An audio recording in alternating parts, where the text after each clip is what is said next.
Hola, bienvenidos a todos, somos 132, esta es la tercera emisión de este nuevo proyecto. Estamos en Rompeviento, televisión por internet. Mi nombre es Iván Benumea, ella es Berenice Fernández. Hoy vamos a hablar sobre lo que sucedió en la última Asamblea General Interuniversitaria, los últimos acontecimientos de la semana y tenemos a dos invitados que nos hablarán sobre la reforma laboral. Comenzamos.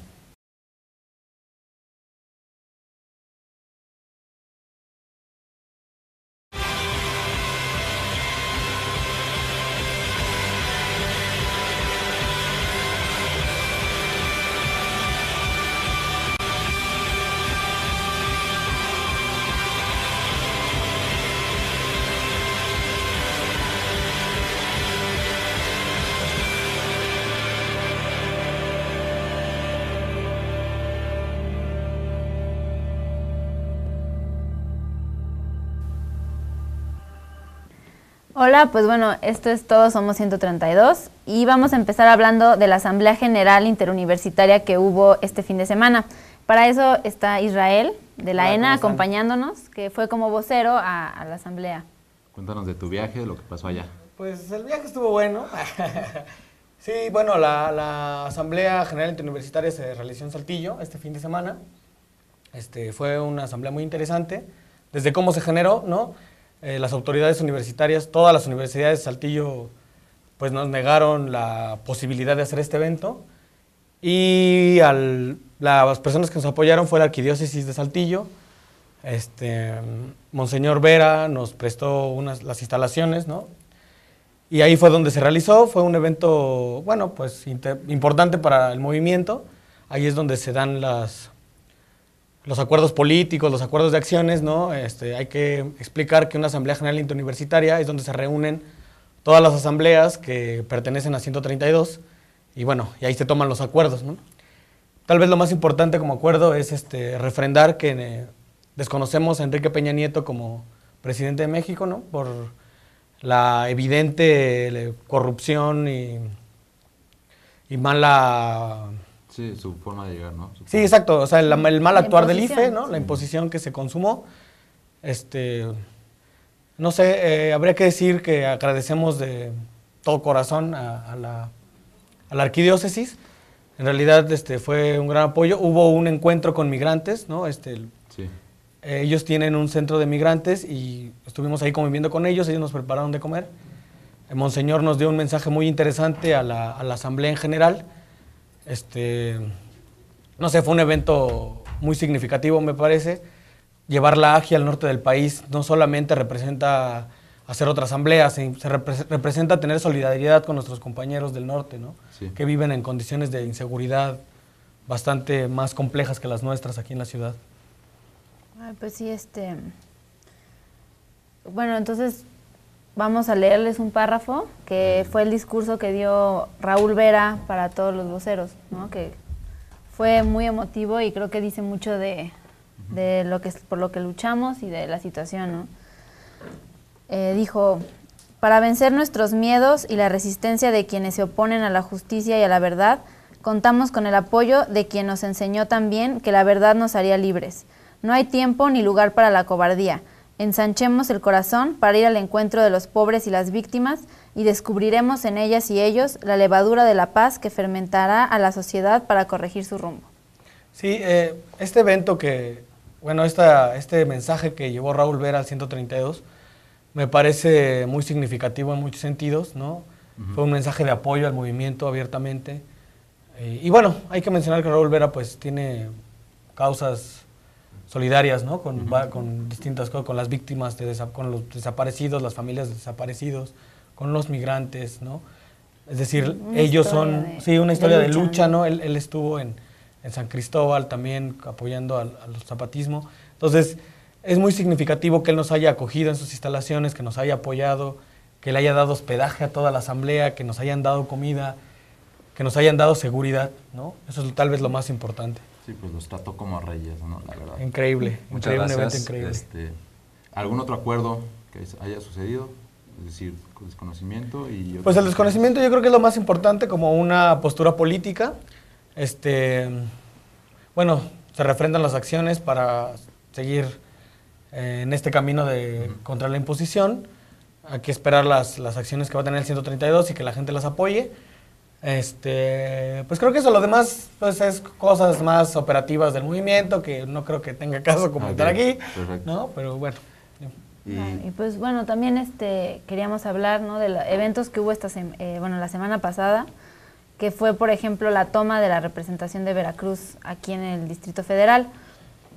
Esto surgió, ¿no? Se decidió tomar este edificio de gobierno en solidaridad con los compañeros de Veracruz que tomaron 3 palacios municipales y que, han recibido acoso de la policía, del gobierno de Duarte, ¿no? Desde antes incluso, ¿no? Ya había habido represión en el estado a causa de las manifestaciones. Entonces se decidió, uno, como solidaridad, tomar aquí la representación de Veracruz y también para exigirle desde aquí a Duarte que queremos que se garantice la seguridad de nuestros compañeros de 132 en Veracruz. Entonces, pues los vamos a dejar con un video que muestra, uno, cómo la toma fue pacífica y pues cómo se dio, ¿no? Para que... Totalmente. Vamos con este video, ahorita regresamos.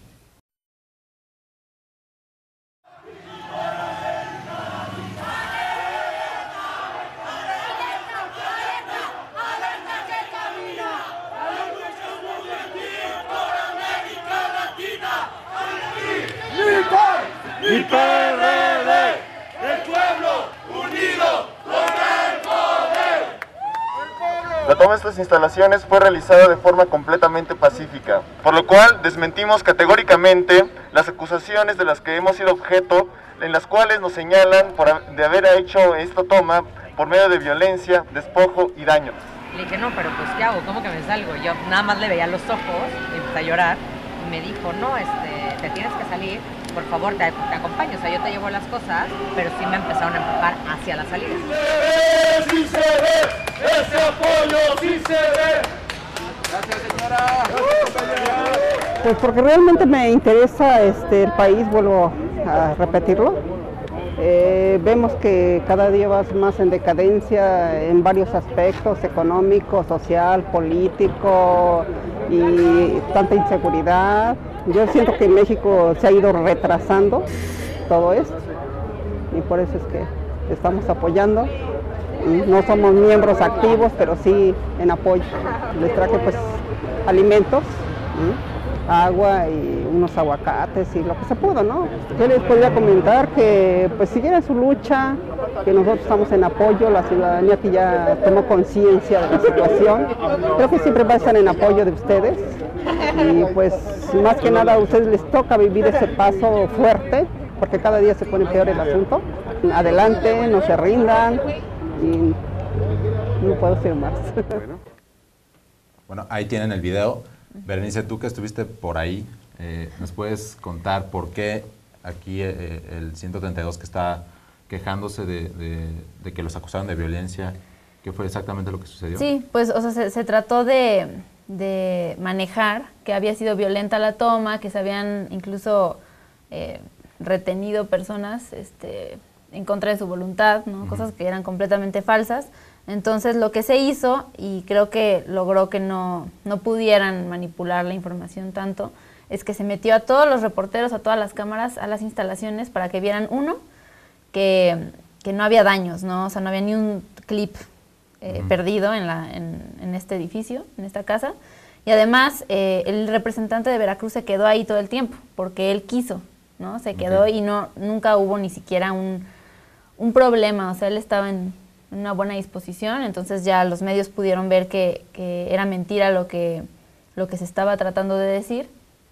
Y nada, pues creo que el video también lo demuestra, ¿no? Sí, claro. Sucedió otro hecho bastante relevante para el movimiento en Zacatecas. Un grupo de miembros del 132 junto con otros organismos sociales, además de ciudadanos en general, entraron a las instalaciones del Congreso, del Palacio Legislativo de Zacatecas, a dar un contrainforme de gobierno justo unas horas antes de que el gobernador de ese estado se presentara en su palacio municipal para dar la versión de la realidad de Zacatecas, que creo solo la cree el gobierno. Vamos con este video y ahorita regresamos a comentarlo.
Bueno, hay que comentar una cosa, ¿no? O sea, todos estos actos, ¿no? Bien decía Bere, son pacíficos, ¿no? Así, aquí no hubo ningún tipo de enfrentamiento. El 132 creo que está en la tónica de no enfrentar nunca, ¿no? Con acciones violentas a la policía ni a ningún grupo. Y hay que decir que precisamente este tipo de actos que se han escondido de la televisión y de otro tipo de medios es justo primero para desprestigiar al movimiento y decir que son solo unos radicales rebeldes. No existe eso en el movimiento. Sí. Todo el movimiento es radical por una cosa. Se exige que se cumpla la ley. Y la exigencia de la ley en este país es radical. Entonces, vamos empezando por ahí, ¿no? O sea, no hay radicales en este movimiento. Todos somos radicales, ¿no? Esa separación que han tratado de hacer los medios sobre radicales y moderados es solo una estrategia para dividirnos y eso no existe, ¿no? Y me parece que hay que mencionar que justo esto no se menciona precisamente también para ocultar que hay otras personas que también están apoyándonos y están tomando acciones concretas, ¿no? Para hacerle ver al gobierno que no estamos contentos con lo que está haciendo. Y yo añadiría que en realidad los radicales son el gobierno que no hacen nada con tal de darle poder a la ciudadanía, ¿no? Bueno, vamos con un corte. Este es un promocional de Rompeviento, televisión por internet, donde han creado una campaña en contra de la imposición. Pongan mucha atención a los datos que ahí se mencionan y ahorita regresamos. En el marco de un monumental fraude electoral en México y de la imposición de Enrique Peña Nieto como presidente de la República, el fantasma de la derrota es una alucinación resultado de un delirio inoculado por los poderes fácticos en usted y en todos nosotros. Ese fantasma de la derrota, o sea, esa alucinación, es el resultado de una enfermedad hereditaria que tenemos que erradicar radicalmente. No ver el tamaño del fraude es una alucinación. Desconocer que hubo un fraude es un delirio. Hacer nada sobre este respecto es heredar la miseria a los que están en esta generación y a los que vienen. Estamos hablando de México. Frente a un escenario de imposición presidencial, nosotros queremos invitarla a imaginar, a pensar diferente, a salir de la inercia y del pasmo, a salir de la resignación y la parálisis que nos quieren imponer. Hoy queremos invitarla a participar con nosotros en un ejercicio ciudadano. Le invitamos a responder una pregunta. ¿Qué acciones civiles y pacíficas podemos llevar a cabo para impedir la imposición de Enrique Peña Nieto? Somos millones los mexicanos inconformes y tenemos los suficientes elementos para hacer propuestas sensatas, viables, civiles, pacíficas y creativas. En Rompeviento Televisión por Internet iniciamos la primera etapa de la campaña nacional contra la imposición.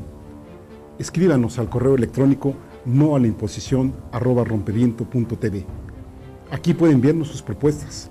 Estas se recibirán hasta el 22 de septiembre del presente año. Invitamos, por tanto, a los medios de comunicación honestos, éticos y profesionales a sumarse a esta campaña.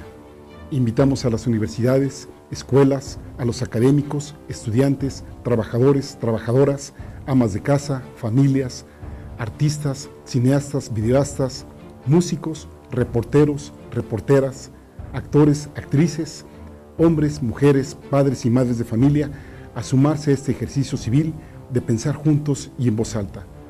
¿Qué acciones civiles y pacíficas podemos llevar a cabo para impedir la imposición de Enrique Peña Nieto? Invitamos también a todos los mexicanos y mexicanas que viven en el extranjero a sumarse a la campaña nacional contra la imposición. Gracias.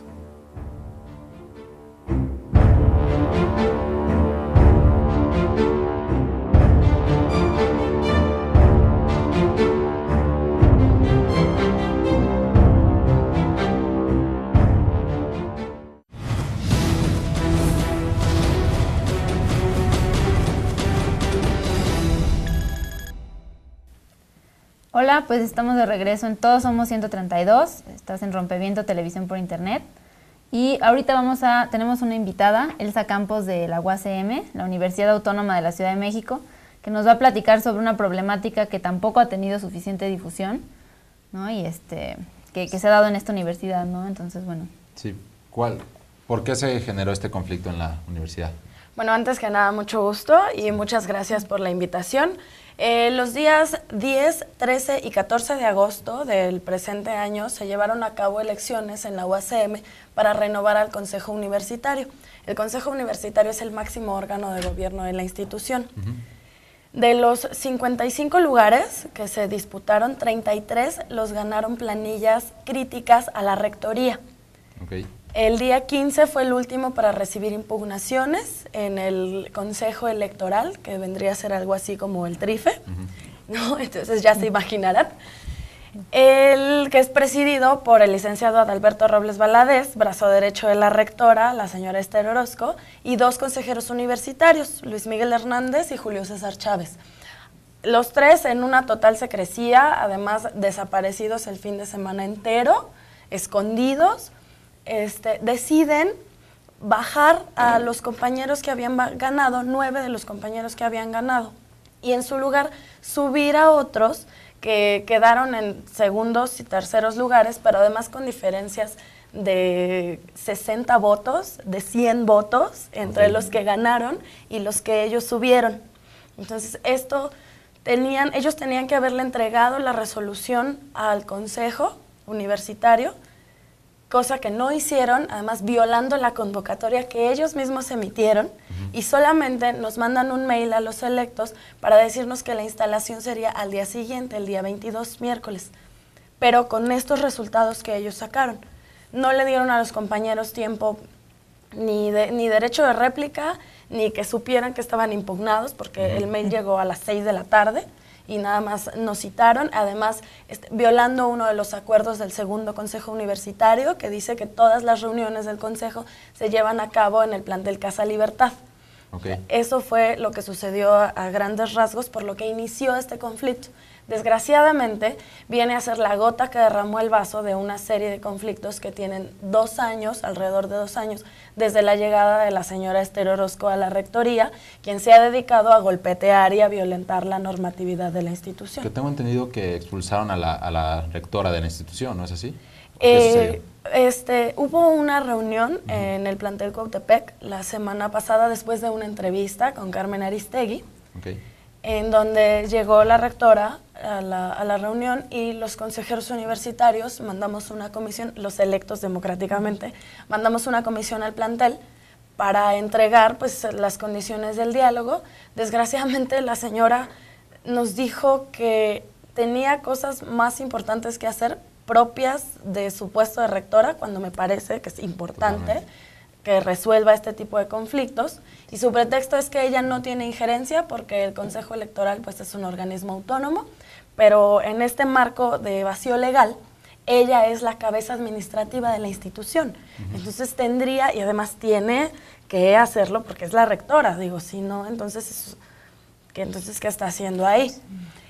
Pero los compañeros estudiantes, muchos, de hecho, yo creo que la mayoría de los estudiantes del plantel y de otros planteles que acudieron también a la cita, pues escucharon gritos como renuncia, como queremos solución, y pues así fue como salió la rectora del plantel. Se hizo un cerco alrededor del auto en el que ella venía, y bueno, pues el chofer avanzó, lastimó a una compañera. Pero la verdad es que ha habido mucha tensión, mucha violencia, sobre todo en el plantel Cuautepec, ya que Jacobo Venegas, que fue uno de los consejeros que subieron, que no ganó, tiene un grupo de taxistas a las afueras del plantel, y hemos recibido informes de que han estado amedrentando a los compañeros del plantel, Obviamente él se deslindó del asunto, pero bueno, es sabido que es bastante violento el señor.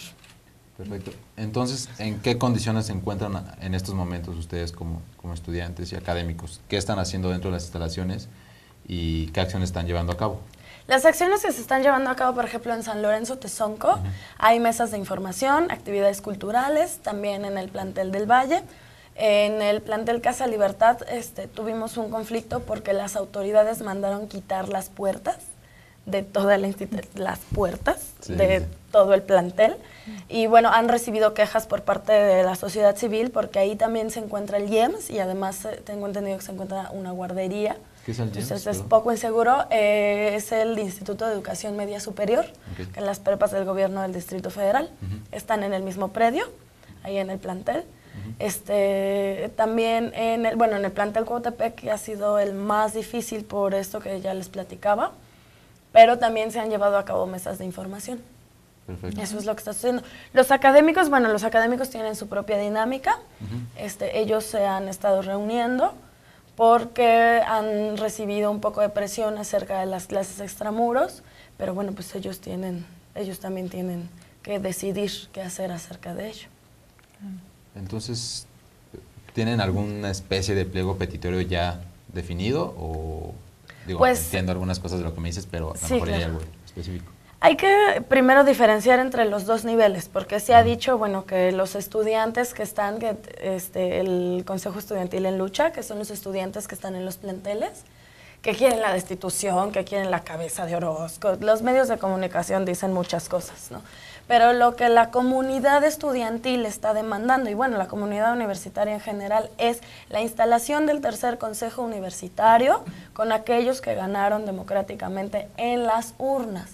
Y que se esclarezca por parte del Consejo Electoral por qué procedió de esa manera en las impugnaciones. Pero la prioridad es esa, que se restablezca la legalidad de la institución y que se instale al tercer consejo con los que ganaron en las urnas. Perfecto. Así es.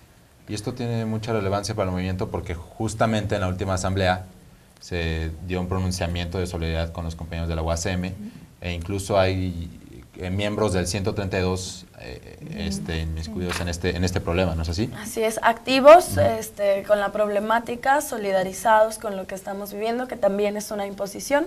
Digo, curiosamente estamos reproduciendo a nivel micro lo que está sucediendo a nivel macro en la República Mexicana.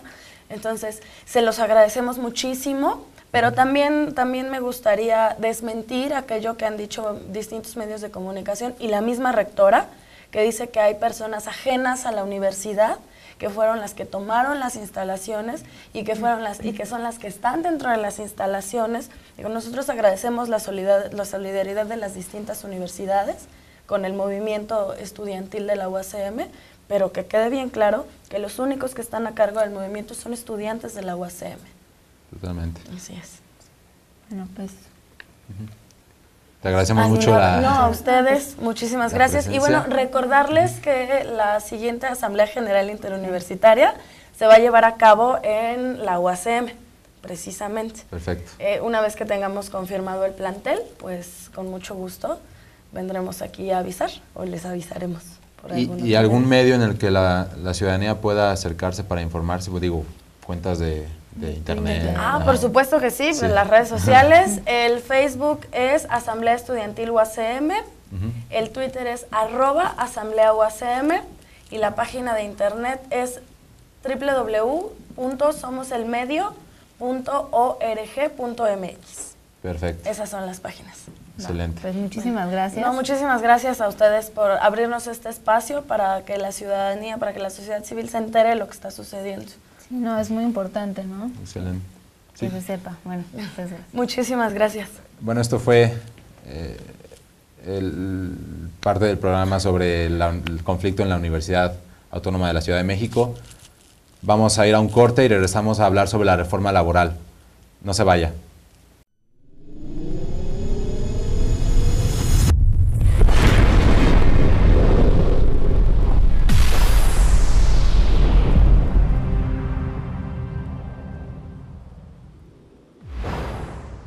Un día mi papá me dijo una cosa: mira, hijo, a veces la inteligencia es pendeja. dijo, sí, hijo, ¿sabes cuándo es? Cuando te quieres pasar de listo. Sí, es cierto.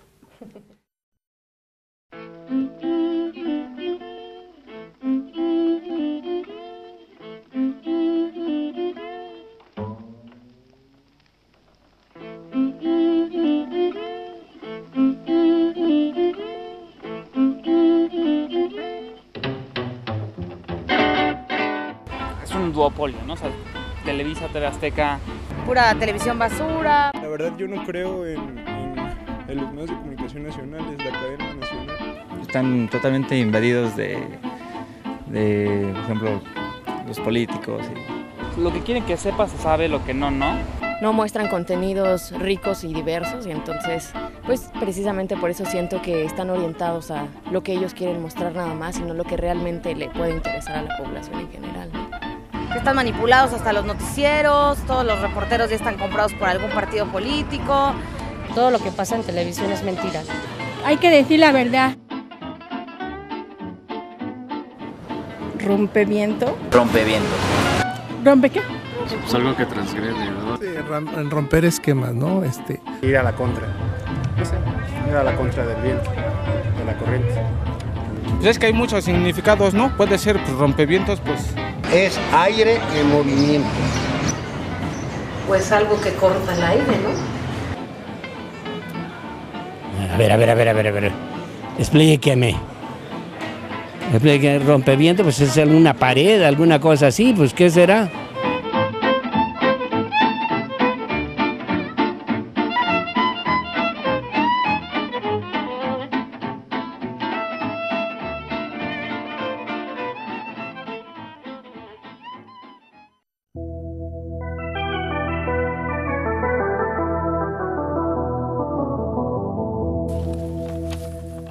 Hola, estamos de vuelta en Todos Somos 132, en Rompeviento Televisión por Internet. Como les comentábamos hace rato, hoy tenemos un programa especial sobre la reforma laboral. Algunos de ustedes ya sabrán que en estos días se ha hablado mucho sobre este tema, sobre todo a raíz de que Calderón presentara una iniciativa de reforma. Y bueno, traemos a dos invitados para que nos hablen sobre este tema, son especialistas en la materia.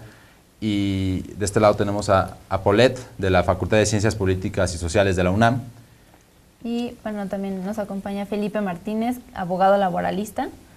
Entonces, sí, pues nos van a dar una breve guía, ¿no? Información general sobre lo que significa la reforma laboral y cuál es el contexto en el que ésta pretende ingresar. Te preguntaría, Felipe, ¿cuáles son los antecedentes de la reforma laboral y por qué en este momento está ingresando a la esfera, a la discusión pública?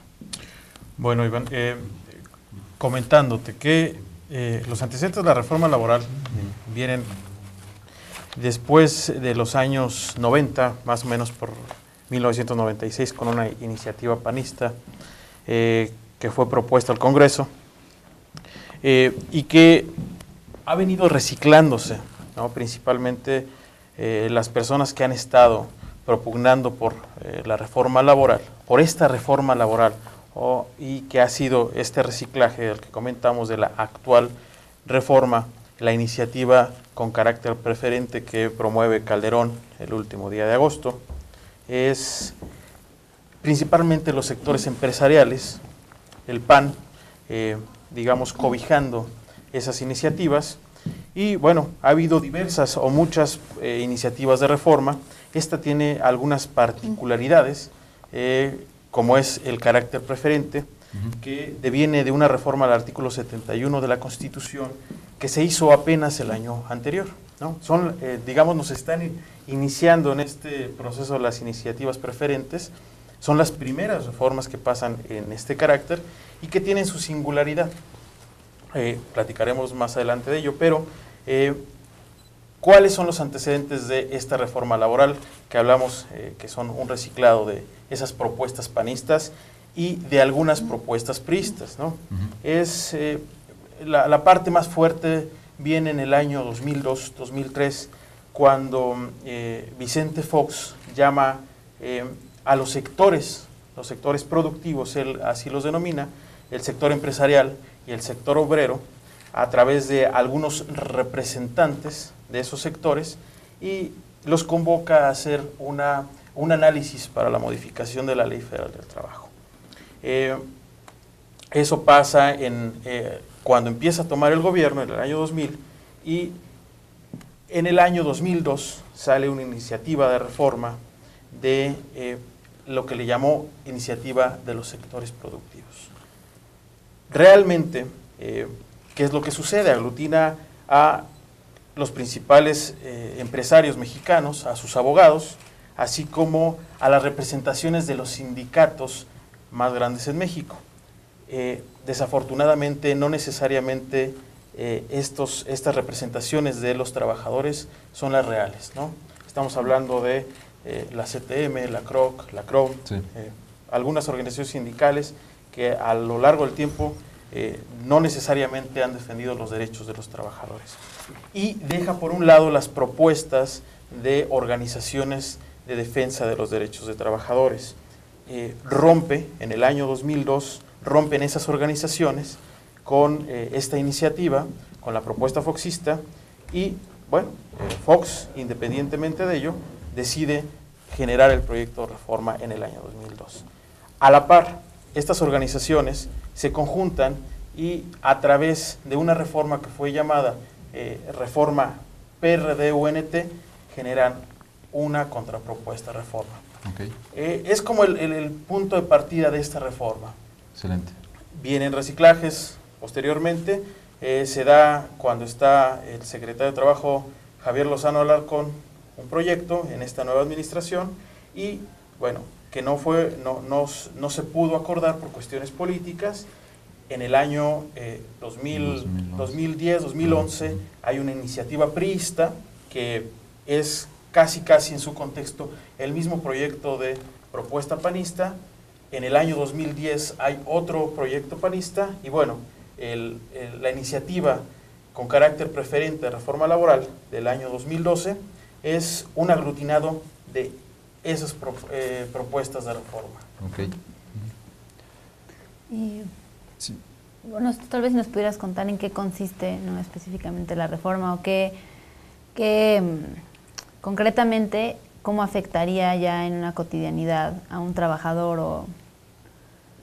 Me gustaría también partir y preguntarte, Paulette, si, bueno, ya teniendo este marco, entiendo que es un proyecto en cierta parte alejado de los intereses reales del trabajador, y siguiendo la pregunta de Berenice, ¿cómo le afecta eso a la ciudadanía y qué tiene que ver esta reforma laboral con los intereses, con el programa de lucha del Movimiento 132? Tú que eres parte de este movimiento.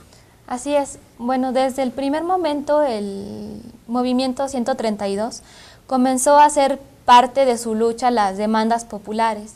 Entre ellas, la del trabajo es una de las más importantes.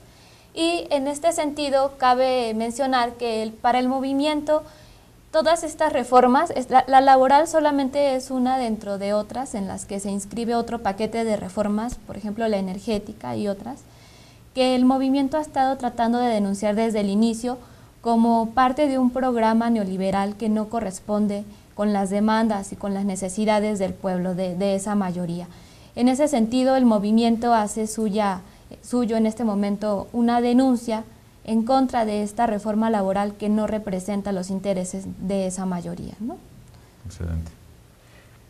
Aunado a lo que comentaba Paulette, es necesario también el contexto.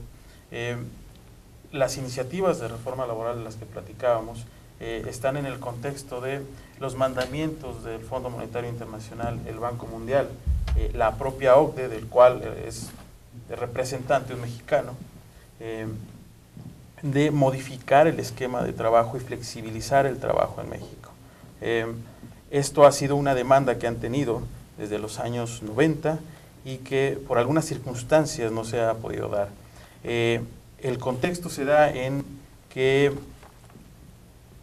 a partir de el año 2000 se pretende, con el pretexto de generar productividad y un mayor mercado, generar esta flexibilización.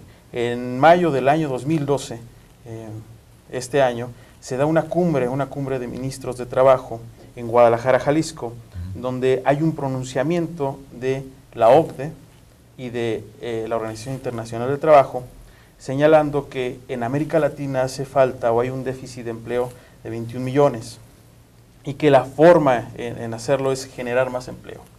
Es como la justificación señalando que no hay empleo en América Latina y en México porque el marco jurídico es muy rígido. Y bueno, estaría bien saber, por ejemplo, tal vez para los que no están tan familiarizados, ¿no? Es en lo que iba un poco mi pregunta. En realidad, este marco jurídico estricto protege, sí protege al trabajador, ¿no? Actualmente, y lo que quieren es, esta flexibilización va como en el sentido de que en realidad se proteja al empresario, ¿no? Con el pretexto de que así él va a poder dar más empleos, ¿no? Pero en realidad el trabajador va a quedar desprotegido. Es curioso porque la motivación de la reforma, la exposición de motivos de la reforma, habla de cosas desapegadas de la realidad. Digamos, para poder entender la realidad laboral en México, hay que entender dos cosas. ¿Cuáles son los casos que se dan? ¿Qué es lo que vivimos día a día? ¿Qué es lo que vive tu mamá, tu hermano, tu primo, tú mismo, como joven, ante una alternativa, una posibilidad de empleo? La otra es cómo está regulada realmente ese empleo. En México normalmente vivimos en una situación de simulación. La Ley Federal del Trabajo es una ley, si bien es cierto, y ese es el pretexto, uno de los pretextos que refieren para hacer la modificación, el anacronismo, es una ley de 1931 que fue modificada en una parte sustancial en 1970 y una parte procesal en 1980. Es decir, desde 1980 no ha tenido cambios sustanciales. ¿Qué pasa? La realidad mexicana es, tenemos leyes que regulan el mercado de trabajo, pero estas no se aplican, estas no se llevan a cabo, hay una simulación. La Ley Federal del Trabajo actual sí protege los derechos de los trabajadores y regula las relaciones laborales en México, cuida, e inclusive muchos puntos que se justifican en esta reforma ya están previstos en la ley anterior, ¿no?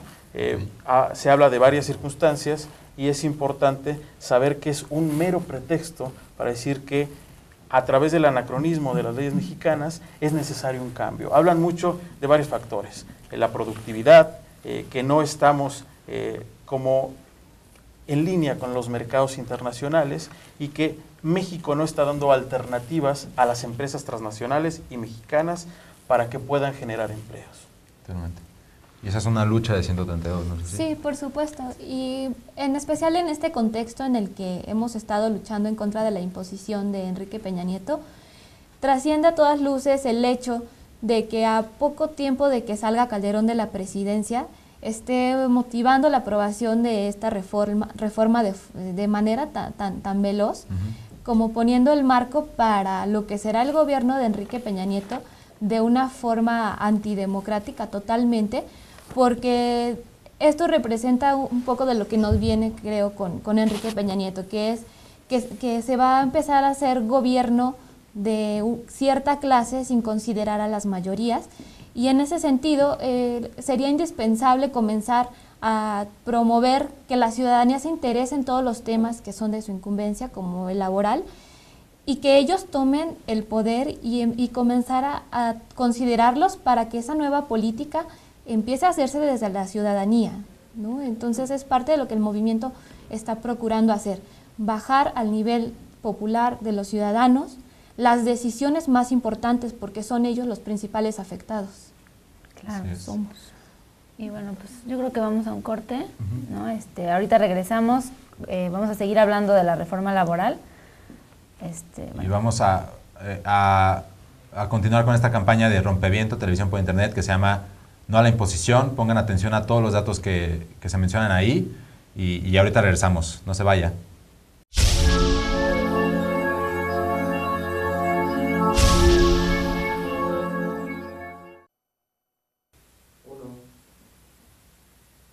En el marco de un monumental fraude electoral en México, donde las propias autoridades mexicanas violentaron las leyes constitucionales y electorales del país, y frente a la imposición de Enrique Peña Nieto como presidente de la República, el fantasma de la derrota es una alucinación resultado de un delirio inoculado por los poderes fácticos en usted y en todos nosotros.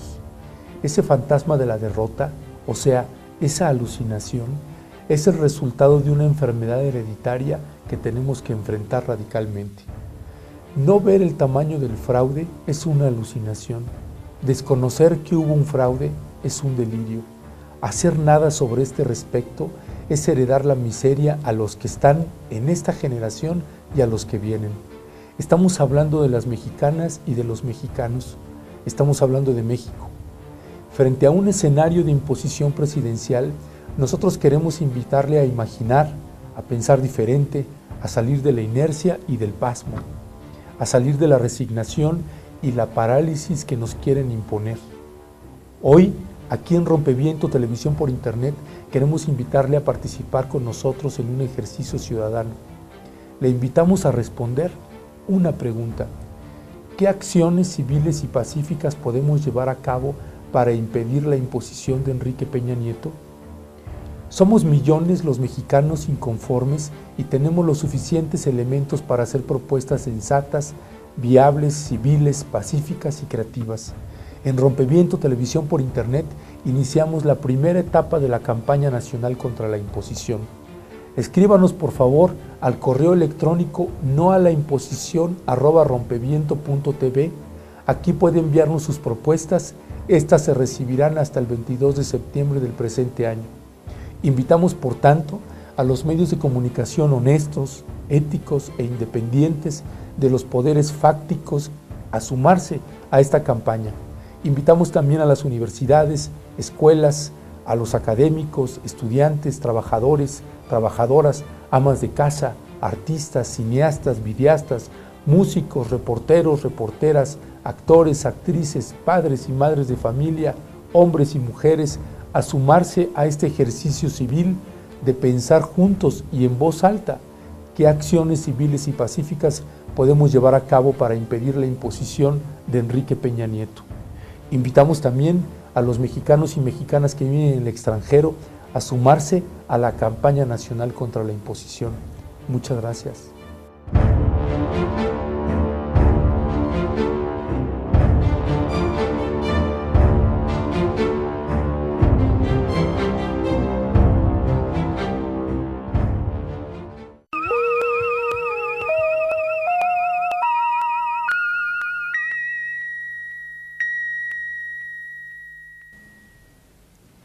Hola, pues qué bueno que siguen aquí con nosotros. Estamos en Todos Somos 132, Rompeviento Televisión por Internet, y estábamos hablando de la reforma laboral, ¿no? Tenemos aquí unos invitados.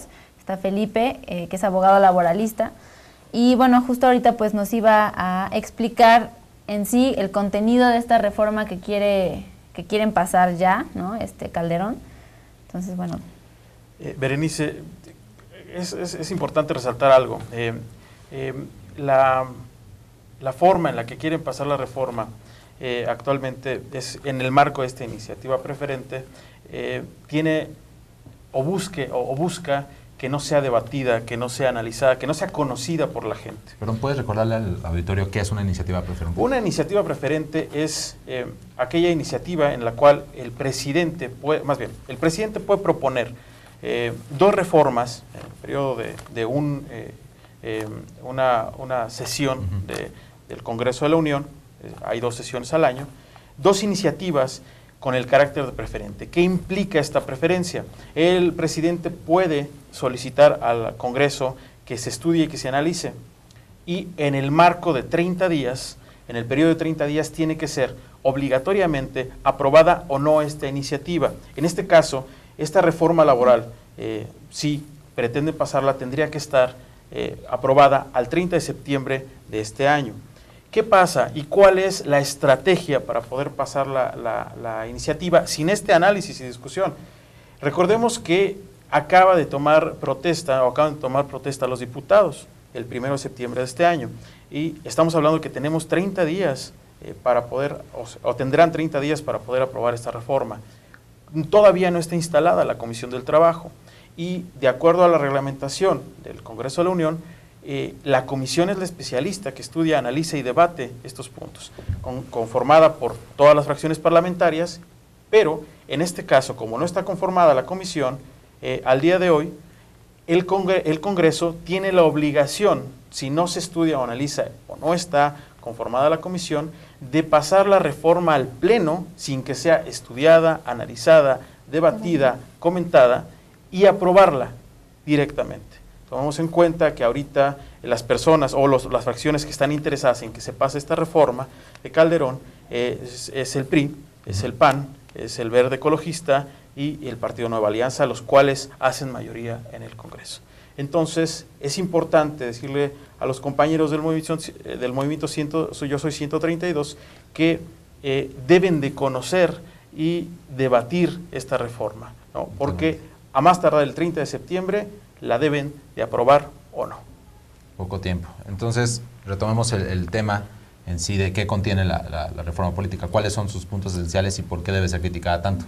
Ok, bueno, hay como dos panoramas generales para el estudio de esta reforma. Bueno, la ley consagra derechos sustantivos, que son aquellos que tenemos todos, ¿no? El derecho a un buen empleo, el derecho a no ser despedido si no hay una causa justificada, el derecho a tener un salario digno.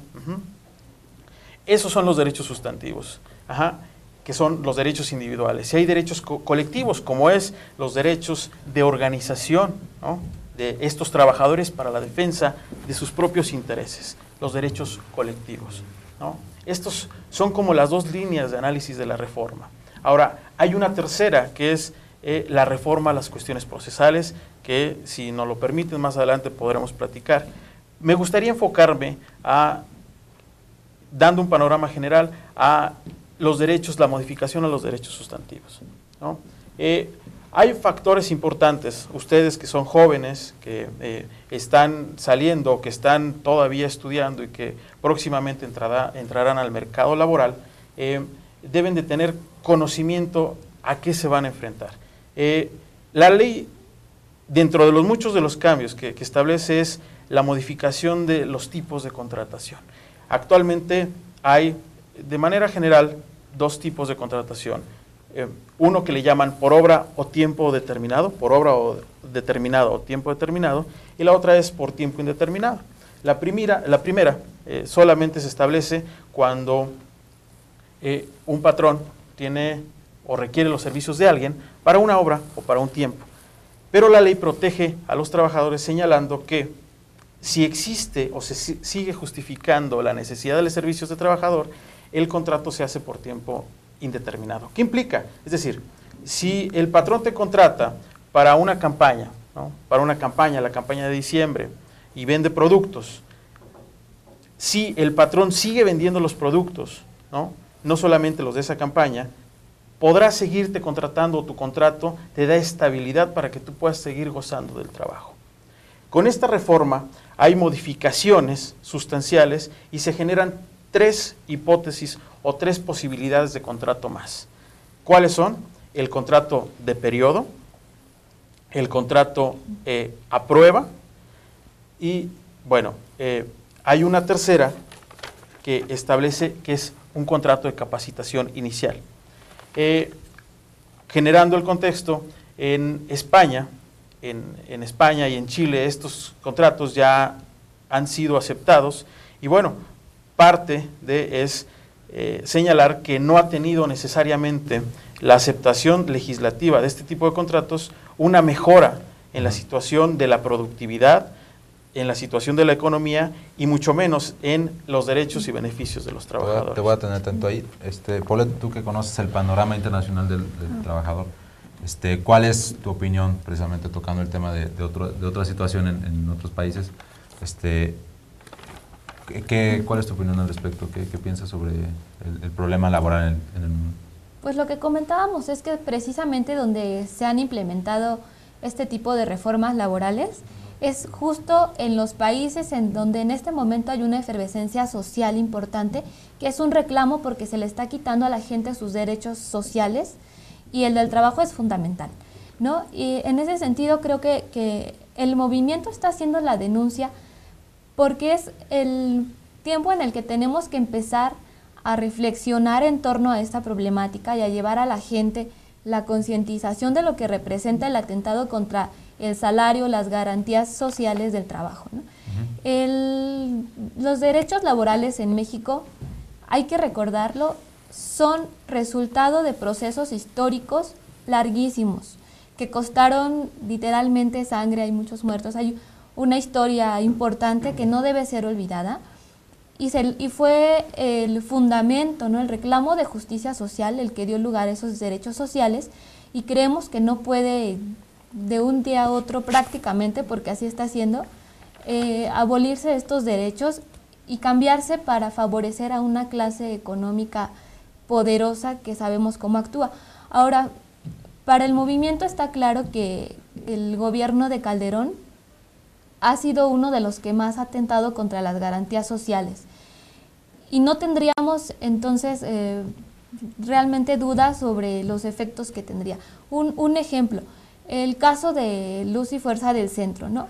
De un día a otro, el gobierno de Calderón despojó de su fuente de trabajo a 44,000 trabajadores, sin ofrecerles realmente una posibilidad de seguir subsistiendo. Entonces, creo que los ejemplos son muchos, y es indispensable que creemos en el consciente colectivo la necesidad de defender la fuente de trabajo y las garantías sociales que no han sido ni fortuitas ni regaladas, y que han costado procesos históricos importantes, ¿no? Sí, en 30 días no se pueden abolir una serie de derechos que han costado años. Exactamente. En construir, ¿no? Es lo que estás intentando decir. Sí, sí, sí. Y regresando al tema de esta parte procesal que tú comentabas, ¿cuál es, en qué tiene esto de relevante para los jóvenes? Bueno, poco me detengo en la cuestión de los derechos fundamentales que estaba platicando Paulette. Bueno, ustedes están de acuerdo que actualmente pareciera que un patrón te puede contratar y despedir de cualquier forma si así se le antoja. La Ley Federal del Trabajo actual no lo permite, pero en este estado de simulación se lo permiten las autoridades laborales, y bueno, eso significa que hay un contrasentido entre la ley y la realidad. ¿Qué pasa con esta reforma? Y hablando de estos tres nuevas modalidades de contrato. El contrato por temporada, que si bien es cierto estaba aceptado ya de manera implícita en la actual ley, protegía a los trabajadores para que pudieran continuar prestando sus servicios si se justificaba la necesidad de los servicios. Este contrato por temporada, de un plumazo, establece que te pueden contratar sobre una temporada determinada, y no importando más allá, después se termina la relación de trabajo y puede ser despedida. El segundo contrato, que es el contrato de capacitación inicial, debe tomarse en cuenta que previamente la Constitución y la Ley Federal del Trabajo establece que es una obligación del patrón capacitar a su personal, ¿no? Esto ya está establecido, pero este contrato de capacitación inicial establece que cualquier patrón puede contratar a un joven, y en el periodo de 3 meses, y si no le satisface el desempeño del trabajo, lo puedes pedir sin ninguna justificación. ¿Qué pasa? Es muy ambigua la ley en ese sentido, y también agrega otro tema, que es el de la multiabilidad, es decir, el patrón te puede contratar para hacer lo que a él se le antoje, y no queda claro cuál es aquel servicio que tú prestas, cuál es el que no le favorece al patrón y cuál es el que no le satisfizo, ¿no? El tercer contrato es un contrato de periodo. Este contrato se establece señalando que si el patrón te contrata por tiempo indeterminado, es decir, durante el tiempo que las dos partes concreten, previamente te puede establecer o señalar que te puede probar también 180 días, y si no le satisfaces, te puede correr. Esto vulnera muchos derechos y garantías. En la actualidad hay personas que tienen 20 años trabajando y con esta reforma no tendrían derecho alguno si el patrón los corre su trabajo. Pues muchas gracias por la información. Sí. Hay muchísimos temas que... Sí, es un tema muy amplio, ¿no? Y pues eso, hay que estar atentos a esta reforma, tenemos que hacer lo posible porque no se pase. ¿Algo en especial? Sí, solamente convocar a todos los que nos están viendo a que se hagan parte del movimiento. Muchas de las acciones que vamos a tener a partir de ahora van a ser con la consigna de llevar causas populares, y esta de no dejar pasar la reforma laboral sí es una de las principales. Los invitamos a informarse. Así es, infórmense, sigan las acciones del movimiento. Estamos emprendiendo esta lucha en contra de la reforma laboral, que por supuesto es digamos, un insulto, ¿no? Es un intento de abolir ciertos derechos sociales. Nos vamos, esto fue todo por hoy. Estamos en todos, esto fue Todos Somos 132. No se les olvide mandar sus cortos ciudadanos al correo todosomos132@rompeviento.tv. Estén muy pendientes de todo lo que suceda en Twitter, en la cuenta Soy132MX. Nos vamos con un video convocatoria de parte de Más de 131, es decir, el grupo, la Asamblea Local de la Universidad Iberoamericana. Y muchas gracias por estar con nosotros. Nos vemos la próxima semana, el miércoles a las 10.